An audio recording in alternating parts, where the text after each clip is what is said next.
Salut tout le monde, bienvenue dans cette Rétrosport sur NRTV. Cette semaine, on vous parle d'abord de la Gland Spring Run. La fameuse course du printemps n'aura pas lieu comme prévu, mais sous une forme repensée Covid-compatible, en 2 phases, les entraînements et la course. On en parle en plateau avec le délégué des sports à la ville de Gland, Mathieu Glaire. Ensuite, on vous parle ski de fond avec le skieur de Nyon Candice Pralon qui a réalisé de très beaux scores en championnat du monde et qui se prépare actuellement pour les championnats suisses avant la fin de saison. Ensuite, on vous parle de voile avec le navigateur d'Aubonne, Grégoire Sigvart, qui, en double, avec son acolyte Kilian Wager, n'a pas réussi à se qualifier pour les Jeux Olympiques. Mais on revient sur une belle saison tout de même et sur des perspectives d'avenir. Enfin, on vous parle handball, puisque ça a été acté. Les matchs et les compétitions pour les actifs n'auront pas lieu de la saison. En revanche, les juniors pourront, eux, disputer quelques matchs après Pâques. On fait le point en plateau avec le président du HBC Nyon, Thomas Heurtevent. Je vous souhaite un très bon visionnage à tous.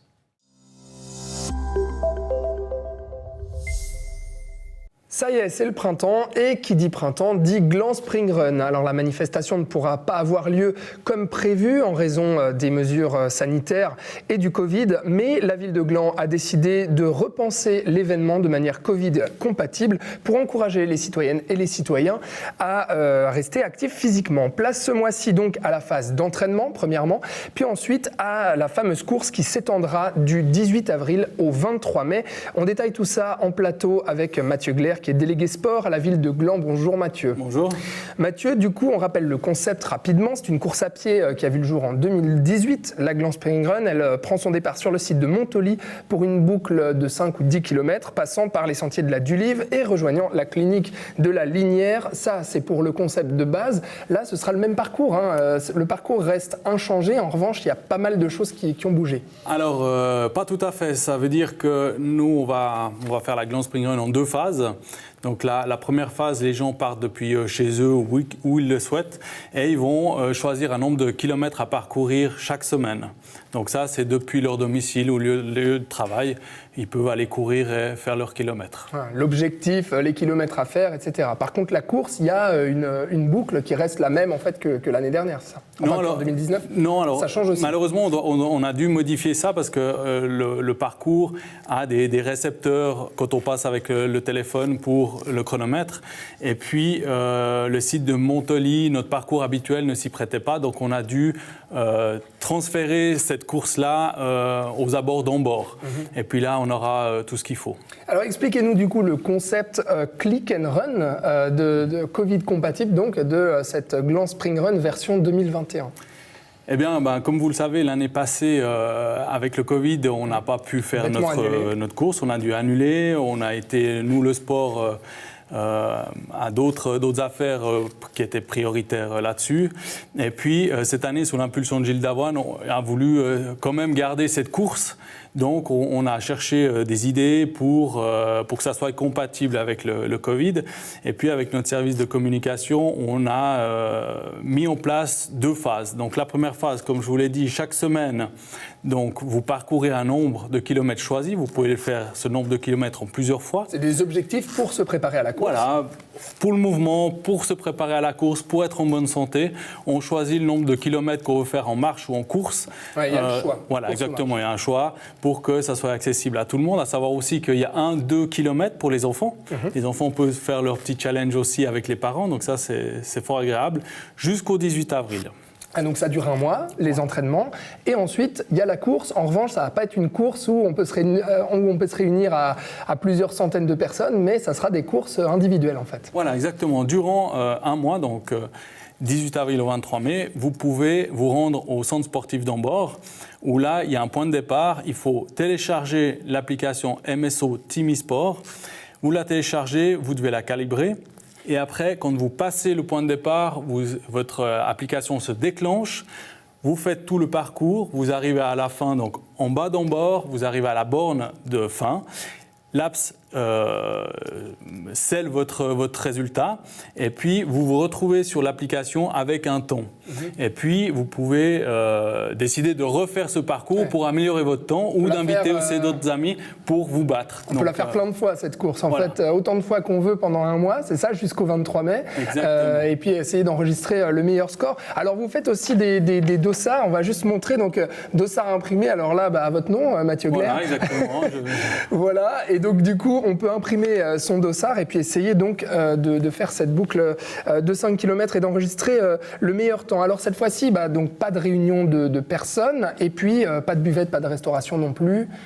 C'est juste, la course, on la fait à l'heure qu'on veut, le jour qu'on veut, de manière individuelle et autant de fois qu'on veut. En fait, c'est ça le principe. Voilà, en résumé, c'est vraiment ça. Durant cette période-là, dès le 18 avril, vous pouvez vous rendre au centre sportif et puis faire votre course de 5 km. Donc, c'est relativement plat, ça va un peu sur l'U1, ça revient.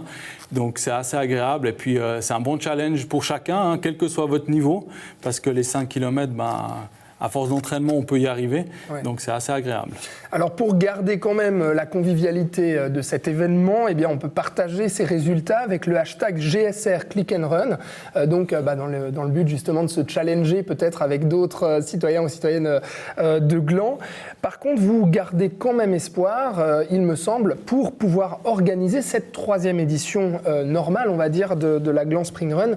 Encore cette année, vous gardez espoir d'essayer de l'organiser quand même Oui, on a toujours espoir. C'est un moment qui est très convivial où les gens de Gland et environ se rassemblent à ce moment-là. On a vraiment un joli moment à passer ensemble et ça serait dommage de le perdre. Donc on souhaite essayer de le faire en septembre et puis on fera nous tout pour après avoir ce que décide la Confédération et le Covid. Donc dépêchez-vous, commencez à vous entraîner chez vous puisque ça a commencé depuis hier. Ça y est, donc les entraînements sont lancés. Comment on fait, Mathieu Glaire, pour s'inscrire ? Alors c'est simple, vous rendez sur le site glandspringrun.ch, vous inscrivez pour la phase 1. Concernant la phase 2, il n'y a pas d'inscription sur le site. Vous rendez directement au point de départ. Il faut télécharger l'application TimmySport. Mais vous avez toutes les informations qui se trouvent sur le site de la Gland Spring Run. Donc là, et au pire des cas, vous me lancez un petit coup de fil. Moi, je vous explique volontiers comment ça se passe. Et puis départ pour 5 km de course. Ouais. On trouvera votre numéro notamment sur le site de glandspringrun.ch. Voilà. Et puis donc, on rappelle que vous pouvez imprimer vos dossards chez vous et challenger vos amis à Gland. Merci beaucoup, Mathieu Glaire, d'avoir été avec nous pour présenter donc cette Gland Spring Run version 2021, version Covid compatible, vous l'aurez compris. glandspringrun.ch, c'est le site où il faut se rendre pour s'inscrire et commencer tout de suite les entraînements. Merci et à bientôt. Merci.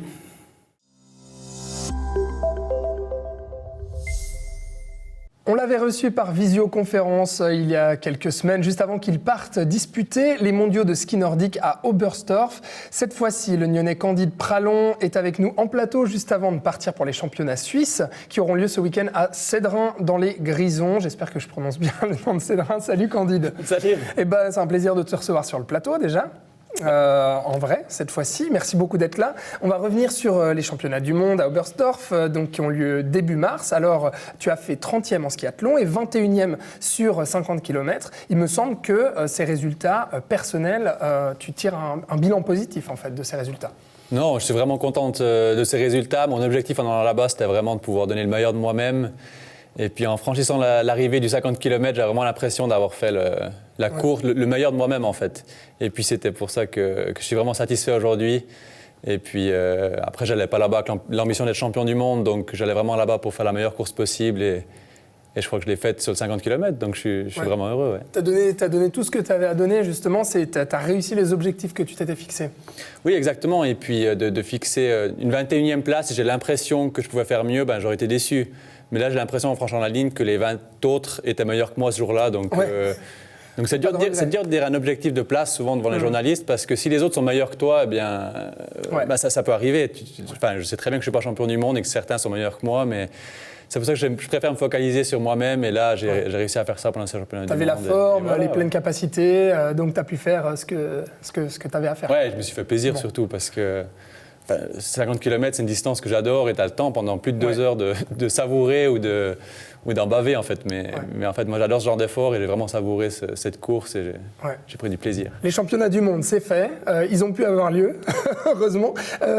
C'est le moment peut-être, parce que là on arrive quasiment en fin de saison, de faire un petit bilan sur ta saison d'hiver. Là, toi, quel bilan tu tires justement ? Un bilan très positif en fait, parce que je ne fais pas partie des cadres de Swisski. Et je m'entraîne avec un team français de longue distance, de course de longue distance. Et puis, je n'étais pas vraiment prévu pour participer à des Coupes du Monde. Et j'avais quand même ça comme objectif, de participer au championnat du monde peut-être. Mais j'ai dû gravir les échelons en participant à une Coupe Suisse, une Coupe d'Europe pour arriver en Coupe du Monde. Et ce n'était pas le chemin le plus facile et tout a fonctionné. Il y a eu des hauts et des bas, en fait. Oui, mais après, tout a fonctionné comme j'ai désiré durant cette saison. Et puis, c'est pour ça que je suis vraiment heureux aujourd'hui. Ouais, et puis satisfait aussi justement de tes nouveaux entraînements, de cette nouvelle région dans laquelle tu es aujourd'hui à Nyon. Ouais, c'est peut-être l'air nyonnais qui a fait du bien. Ça fait bizarre en début d'interview quand tu as dit le Nyonnais Candide Pralon. Souvent, on me considère comme le Valaisan et la Nyonnais, ça me fait plaisir aussi. Parce que on rappelle, c'est vrai, donc, que tu es Valaisan d'origine et puis que ça fait 1 an et demi seulement que tu habites ici à Nyon. Mais c'est vrai, on te présente comme c'est la première fois qu'on me présente comme Nyonnais, mais c'est cool parce que j'adore cette région et je prends beaucoup de plaisir. Et puis, ça te va bien, quoi. Bon, cool. Super. Là, la prochaine étape, on l'a dit, avant que la saison se termine définitivement, ce sont les championnats suisses qui ont lieu donc ce week-end dans les Grisons. C'est quoi les enjeux et c'est quoi l'objectif de ces championnats suisses pour toi ? Le championnat suisse, c'est toujours important, c'est toujours sympa de faire un bon résultat. C'est bien pour le palmarès, si on a une médaille au championnat suisse ou pas. Mais mon objectif principal, l'objectif principal des fondeurs, c'est de faire de bons résultats au championnat du monde ou sur des coupes du monde. Et le championnat suisse, c'est plus la cerise sur le gâteau si tu fais un bon résultat. Et c'est comme ça que je le prends. Et c'est aussi l'occasion, le championnat suisse, de recroiser les gens qu'on n'a pas vus pendant l'hiver, ceux qui étaient sur d'autres circuits, en Coupe Suisse, en Coupe d'Europe. Et voilà, on se retrouve tous ensemble ce week-end, tous les Suisses. On ne va pas pouvoir faire la fête ensemble, malheureusement, mais à cause du Covid. Mais on va retrouver les copains d'entraînement ou certaines personnes qu'on n'a pas vues pendant l'hiver. Et c'est pour ça que je me réjouis de partir déjà demain à Sedrun. Dario Colonnea, notamment, c'est quelqu'un que tu connais bien ou...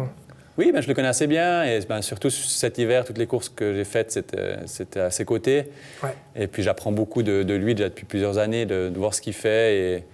Alors je n'essaie pas de faire la même chose que lui parce que je sais qu'il a des capacités vraiment incroyables, mais j'essaie de m'en inspirer depuis des années et puis j'ai un grand respect pour lui. Ouais, et puis t'es pas loin de lui aussi au niveau du classement en général en Suisse. C'est vrai que je crois que t'es classé 2e meilleur fondeur suisse derrière lui, il me semble. Je crois que c'est quand même... Ça dépend après sur quelle compétition, mais m'a rappelé quand même que Dario, je pense que ses meilleures années, c'était quand même il y a 4-5 ans en arrière, où il était vraiment incroyable avec tout ce qu'il a gagné. Ouais. Et c'est vraiment une sacrée source d'inspiration. Ouais. Et puis toi, tu es toujours en course aussi. Donc voilà, les championnats suisses, on l'aura compris, les enjeux, etc. Donc tu abordes ça de manière un peu plus détendue, forcément, que les championnats du monde. C'est clair que c'est pas la même chose. Pour la suite, c'est quoi la suite pour toi ? Il me semble que tu as fini tes études, ça y est, bachelor en sciences du sport, c'est ça ? Exactement, ouais. Donc là, un achievement supplémentaire, un accomplissement ? Non, je suis content d'avoir terminé mon bachelor en sciences du sport. J'ai comme objectif après d'enseigner en degré secondaire 1 à l'école. Donc maintenant, j'ai fini mon bachelor et je vais pouvoir faire quelques remplacements pour m'exercer un petit peu dans ce métier. Mais j'attends vraiment de finir ma carrière. J'ai encore, je pense, quelques années devant moi pour me faire plaisir sur les skis. Et puis après, j'ai quand même pas mal d'autres projets. Voilà, je vais devenir enseignant, donc j'aimerais m'essayer un petit peu à la pratique de l'enseignement. Après, je fais aussi un peu de coaching privé sur une plateforme en ligne. Enfin, j'ai plein de projets, en fait, et ça me permet d'avoir un bon équilibre entre le sport et la vie professionnelle. Avant qu'il y ait à nouveau de la neige l'hiver prochain et puis que tu remontes donc sur les skis, c'est quoi les prochains objectifs en ski de fond pour toi ? Le gros objectif sera les Jeux Olympiques l'année prochaine. J'ai déjà pu participer au dernier il y a 3 ans à Pyeongchang. Et puis là, j'aimerais vraiment pouvoir aller à Pékin en 2022, s'ils auront lieu, bien entendu, mais je pense que ça devrait le faire. Et puis voilà, il me reste moins d'une année maintenant avant cet objectif. Et j'espère continuer sur la voie de la saison passée pour continuer de progresser et puis être le meilleur possible la saison prochaine. Voilà, on croise les doigts pour toi, c'est tout ce qu'on te souhaite. Et puis on va suivre justement la saison prochaine ton parcours jusqu'au JO. On croise les doigts forcément. Puis on va te suivre parce que tu es Nyonnais, donc on le rappelle, Candide Pralon. Merci beaucoup d'avoir été avec nous sur ce plateau. Merci de m'avoir accueilli. À très bientôt. Salut.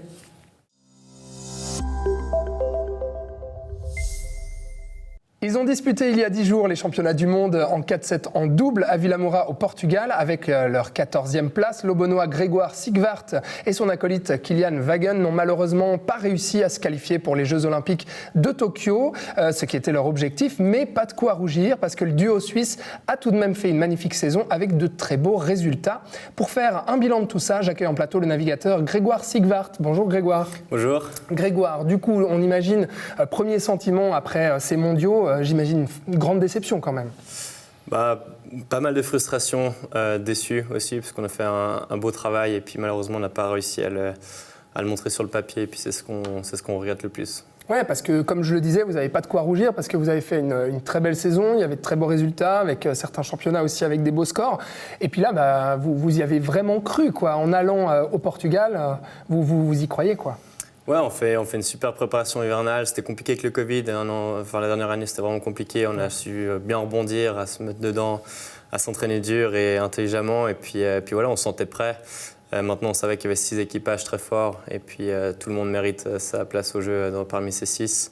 Maintenant, voilà, on a fait une belle régate. Malheureusement, un de nos adversaires était vachement au-dessus. Et puis voilà, il n'y a pas trop de discussion là-dessus. Ouais, c'est ça. Et puis il y a eu, pourtant tout avait bien commencé parce que donc au Portugal, ça se passe en une semaine en fait, ces championnats du monde avec plusieurs courses, etc. Il y a eu d'abord des beaux résultats. Avec les premières régates, vous étiez dans le top 5. Et puis en fait, c'est, il me semble, 2 courses en fait qui vous ont vraiment pénalisé, notamment un problème technique assez dur avec le SPI qui a explosé. Donc le SPI, c'est cette voile à l'avant donc qui prend vraiment le vent arrière. Enfin, dis-nous en plus justement de ce qui s'est passé réellement. Ouais. Alors exact, c'est une compétition de voile, c'est 6 jours, c'est 5 jours de compétition et puis le 6e jour c'est la finale avec les 10 premiers.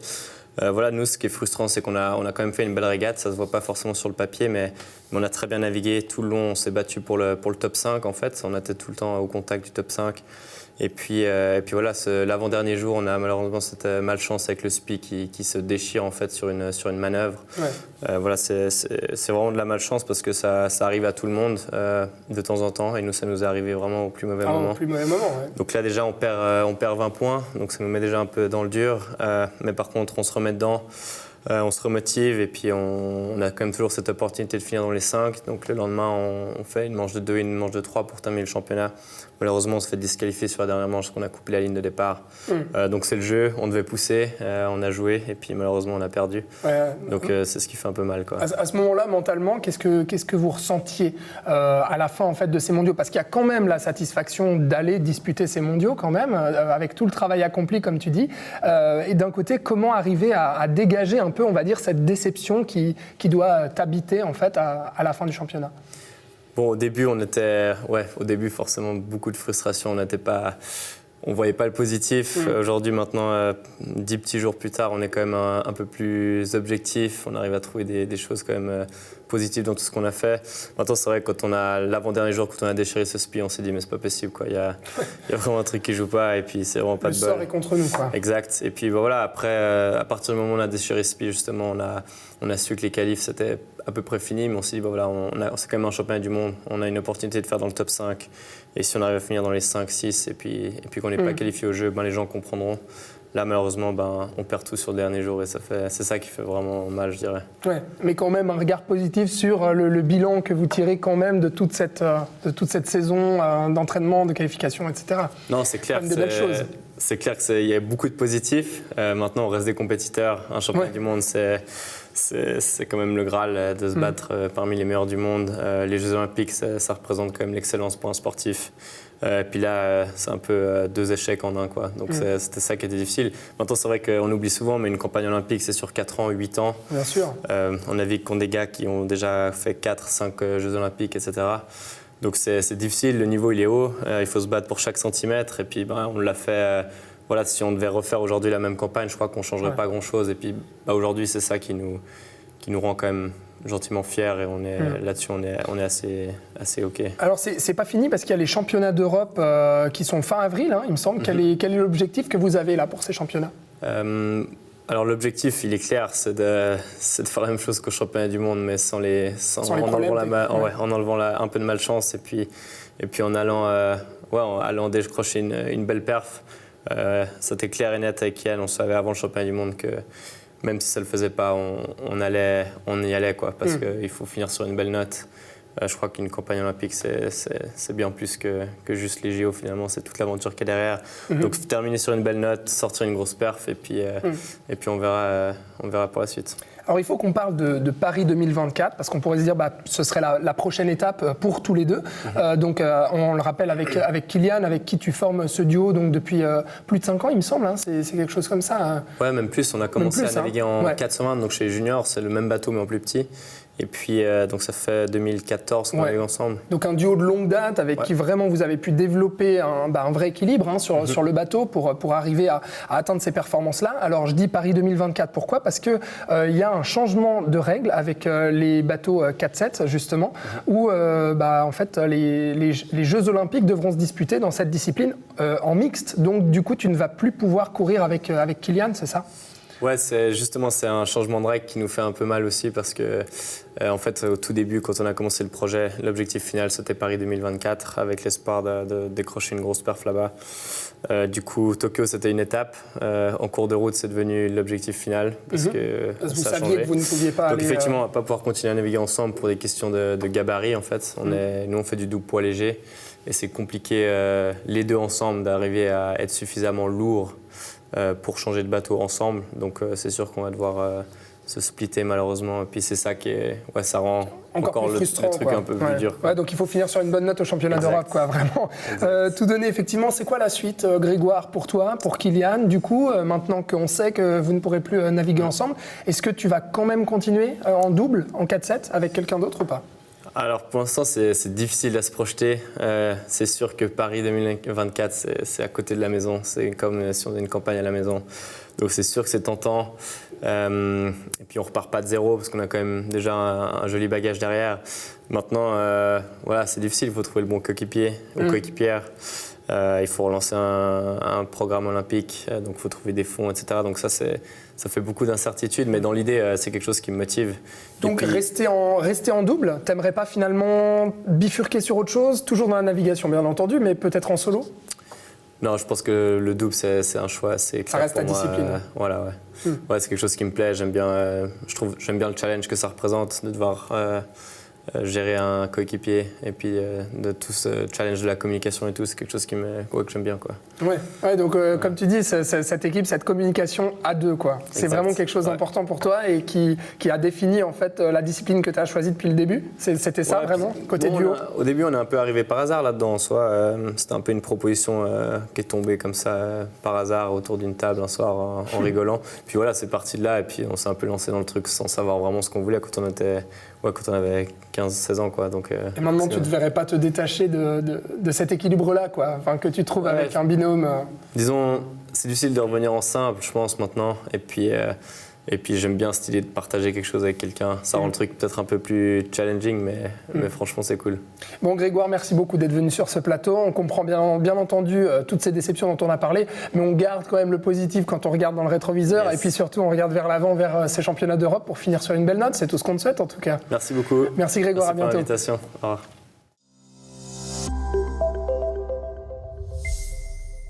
Ils n'ont pas touché le ballon depuis novembre dernier et tous leurs espoirs de disputer les matchs se sont envolés avec l'annonce de la Fédération suisse de handball début mars. Les handballeurs, du coup, ne disputeront aucun championnat de la saison, en tout cas pour les actifs de la Première Ligue et des ligues inférieures. En revanche, bonne nouvelle quand même pour les juniors, la compétition pourra reprendre après Pâques. On fait le point sur ces nouvelles directives en plateau avec Thomas Heurtevent, qui est président du HB Seignon. Bonjour Thomas. Bonjour. Thomas, comment vous avez réagi à ces nouvelles ? Alors, mitigé forcément, très très content que les juniors puissent reprendre. Les directives nous permettaient de continuer les entraînements pour les jeunes de moins de 16 ans, ce qu'on a fait bien évidemment. Donc on avait toujours du monde qui jouait au handball chez les jeunes. On a, grâce aux nouvelles directives, pu aller jusqu'au moins de 20 ans, donc ça c'est une très bonne nouvelle aussi. Et puis les championnats reprennent, les compétitions reprennent, ça c'est vraiment super. Ensuite, on est un peu déçus pour nos actifs, forcément, que ce soit les dames ou les hommes. On a plusieurs équipes qui sont concernées. On a une équipe première qui joue en Première Ligue, qui avait fait un très très bon début de saison. On était vraiment vraiment contents. Et puis, ça s'arrête. C'est à la fois dommage. Mais vous vous y attendiez. On s'y attendait, et puis en toute honnêteté, on s'est quand même posé beaucoup de questions avec le staff technique, et notamment avec Johan Ploquin, notre coach. Et puis il y avait quand même des risques forts de reprendre sans avoir pu faire une préparation complète, et donc des risques de blessures. Ouais. Et ça, c'est quelque chose qui nous inquiète un petit peu. Donc voilà, on est déçus, on est aussi déçus pour nos sponsors, enfin pour plein de monde autour de nous, mais on comprend aussi ces décisions. Donc c'était la sage décision à prendre selon vous ? C'était sans doute la sage décision.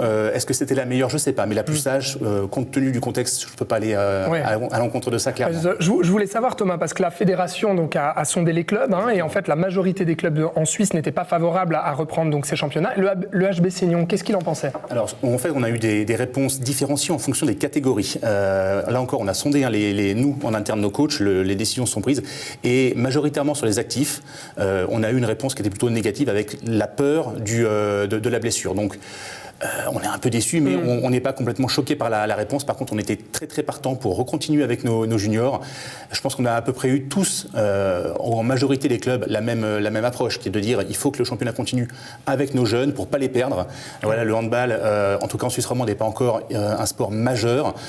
Ça progresse, le nombre de licenciés progresse régulièrement. On veut que ça continue, et pour ça, il faut qu'on puisse les faire jouer. Mais j'allais vous demander justement pourquoi on peut se demander, les téléspectateurs voient souvent peut-être en ce moment encore du basket, du foot, du hockey, mais pas de handball. Pourquoi ? Alors, pas de handball parce qu'on en voit déjà rarement en Suisse romande. Il faut être honnête, on est encore un sport qui n'est pas culturel. Le handball, on prononce bien handball parce que c'est un sport d'origine alémanique et allemand. Et donc, il y a une culture, je pense que la proximité de la Suisse alémanique avec l'Allemagne fait qu'ils ont cette culture du handball.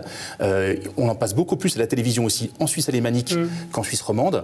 Alors, on peut se demander pour un sport parce que les autres sports sont aussi des sports de contact, mais eux peuvent reprendre certains championnats, à huis clos bien sûr, mais le handball, lui, ne reprend pas du tout. Oui, alors il y a la décision des clubs. Après, le football, ça se joue en plein air. C'est aussi une condition qui est importante et qui rend les choses un peu moins compliquées en termes d'organisation et de sécurité. Voilà, il y a, je pense, la culture. Aujourd'hui, naturellement, le handball n'arrive pas dans les sports les plus connus et les plus regardés en Suisse romande. Pourtant, et comme vous le disiez, c'est un sport hyper compétitif, hyper spectaculaire à regarder. Il y a du combat, il y a de la vitesse. Voilà, les gens qui y jouent et qui le pratiquent adorent ça. J'adore ça, tout le monde adore ça. On regrette effectivement cette méconnaissance du sport un petit peu. Voilà. Et du coup, effectivement, vous aimez ça. Vous auriez aimé toucher le ballon comme la plupart des joueurs, justement. Deuxième saison blanche quand même, parce qu'il y a eu celle de 2020. Dans quel état d'esprit sont les joueurs et dans quel état d'esprit est le club aussi, le HB Seignon ? Le club, il est dans un très très bon état d'esprit, d'abord parce que cette année, effectivement, alors on a quand même eu un petit début de championnat, on a eu quelques matchs en début de saison. Le club, il est très très positif parce que d'abord, un gros projet de cette année, c'était le rapprochement avec le club de TCGG. On a créé une SG qui se passe très très bien. Voilà, donc on a eu des super résultats en début d'année, on a des structures, des coachs qui sont disponibles, qui sont hyper engagés, ça fonctionne très très bien. Donc on a derrière des gamins qui sont aussi hyper contents de venir s'entraîner.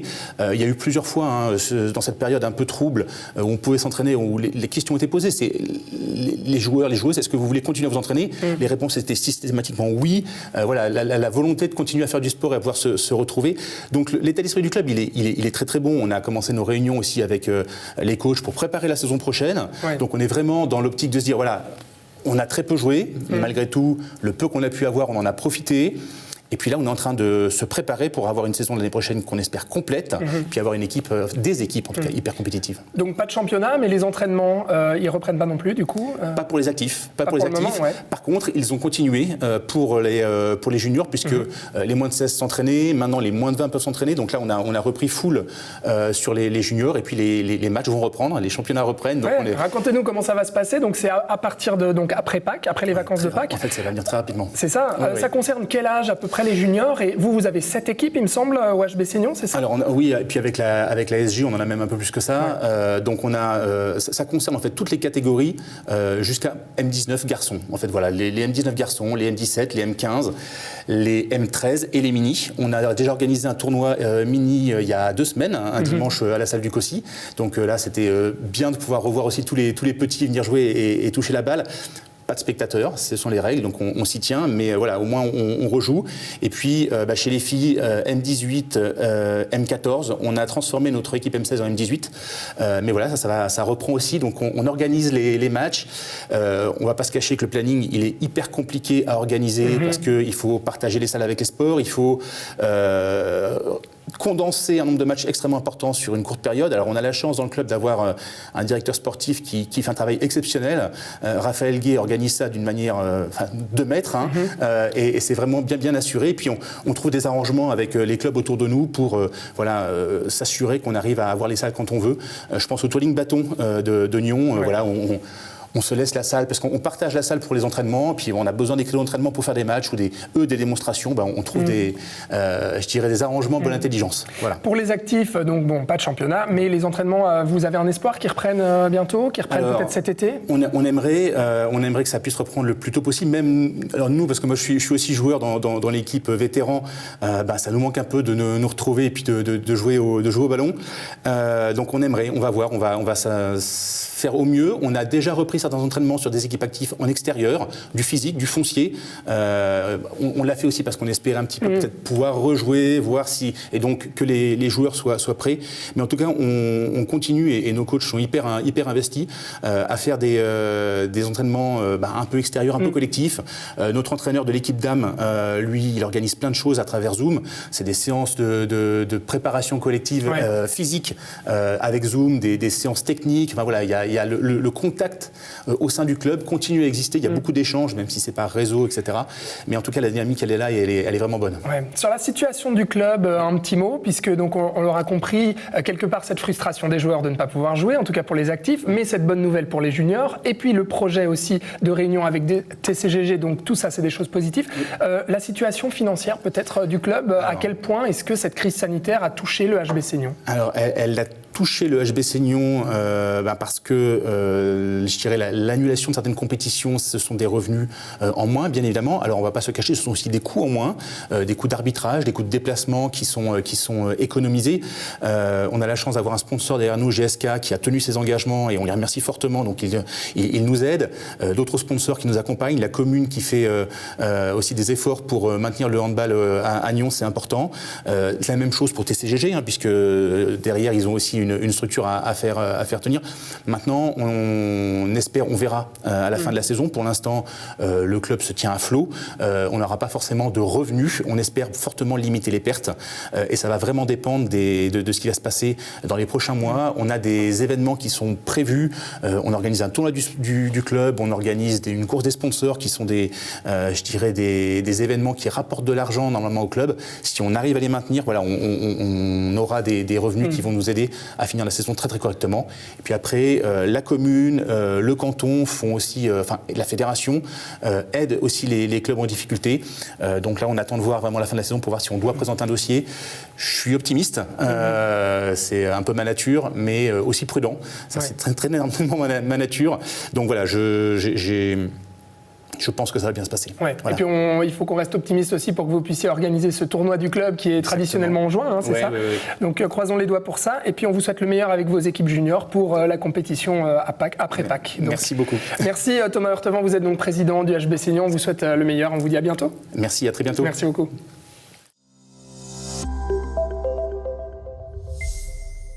Voilà, c'est tout pour cette Rétrosport. J'espère que ça vous a plu. Je vous souhaite un excellent week-end et je vous dis à la semaine prochaine pour plus de sport.